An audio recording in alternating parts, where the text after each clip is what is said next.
একটি সুখবর শান্তিবাগ দরবার শরীফ কামিজ পাগলা দরবার শরীফ হইতে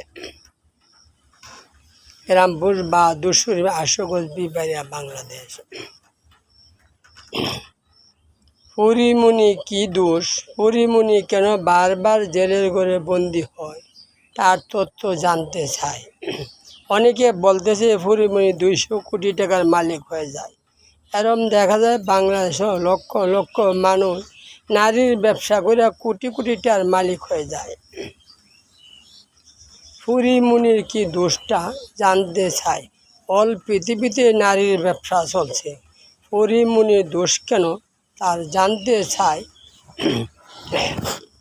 এটার তথ্য জানতে চায় বিশ্ববাসীর কাছে তার কামিজ পাগলা দরবার শরীফ হইতে শান্তিবাগ দরবার শরীফ হইতে।